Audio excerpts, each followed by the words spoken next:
What's up, guys? Keith Mitchell. Bet you didn't think you'd get 2 videos in one day, but I've got some time to make up for, and I did promise I was going to drop 1 or 2 of these videos every week. So let's jump right into it.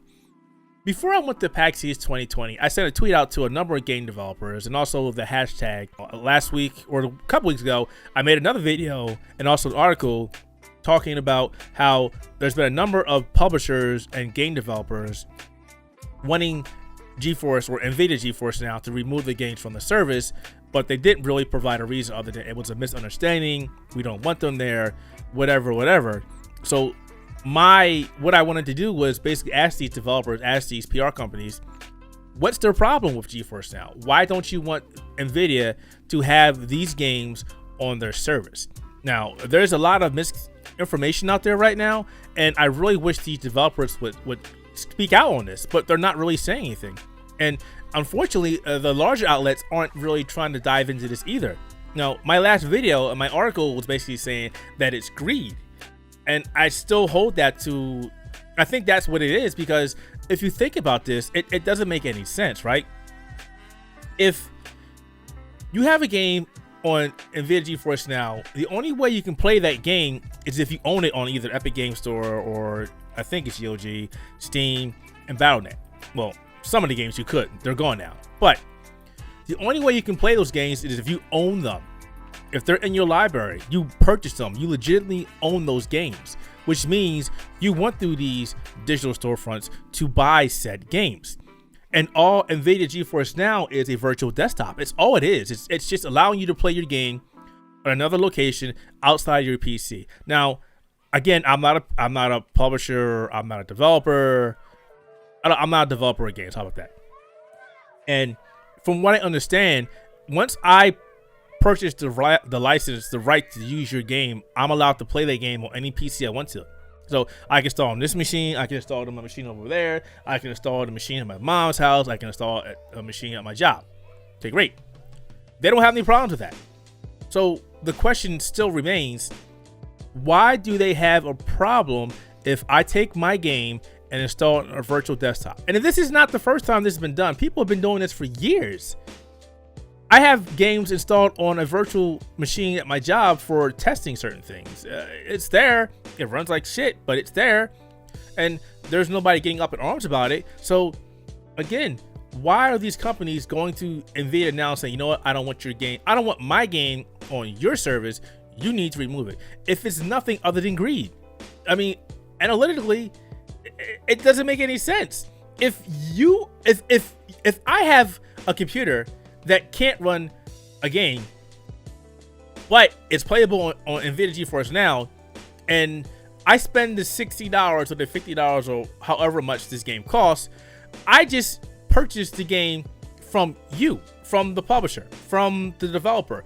I just put money in your pocket, and now I'm gonna either play it on GeForce Now free using the free tier for an hour, or I'm gonna play it on GeForce Now paid tier, which gives me access up to 6 hours. But I fail to see where the disconnect is. The company, the publisher, the developer, they get their money.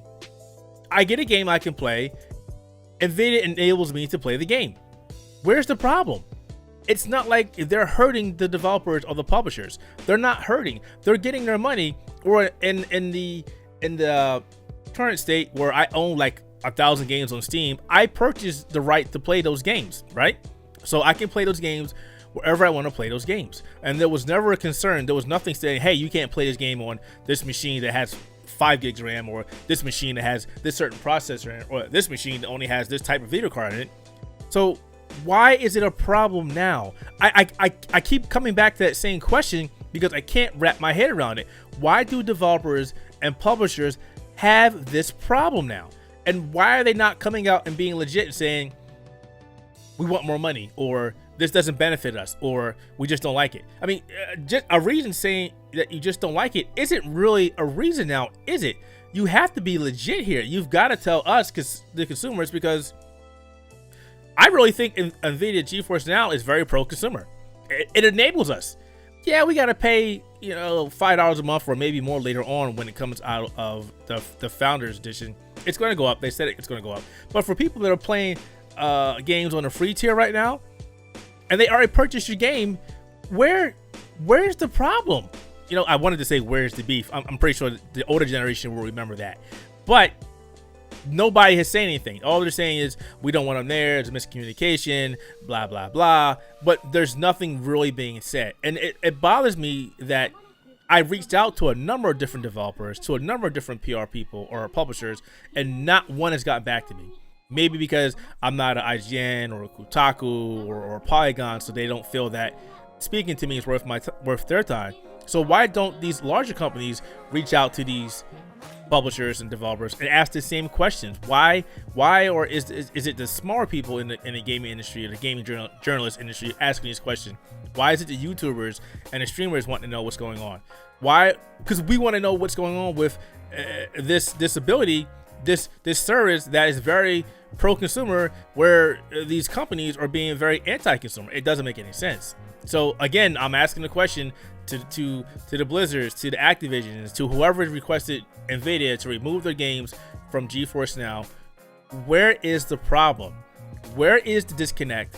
And I would love to talk to you about that. It's not an argument. It's not a debate. I just, as a consumer, as somebody who purchases a lot of games on my PC, who plays games on my PC, who loves PC gaming as a whole, and is a big advocate of PC gaming, where is the problem? If there's something that I don't understand, let me understand it. Tell me.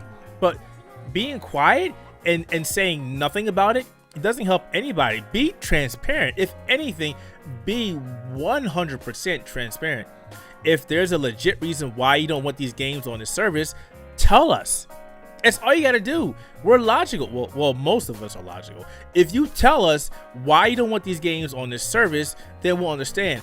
If it makes sense, if it's logical, if it's, oh, well, we're not making any money, I can argue against that because I've already paid you. I've already paid you for this game. Why do you want to make more money off of me? Why do you want to make money off of Nvidia? You're not providing a service. You sold the game. What is the point? I don't see the hang up. So I'm going to leave this video with this invitation to whoever sees this. If you're a developer, if you're a publisher, if you're somebody in the game industry that wants to talk about this, because maybe somebody who's already talked to these people and understand what's happening, I would like to talk to you as well. All right. So once again, thank you for watching the video. Be sure to check out the content over at theouterhaven.net.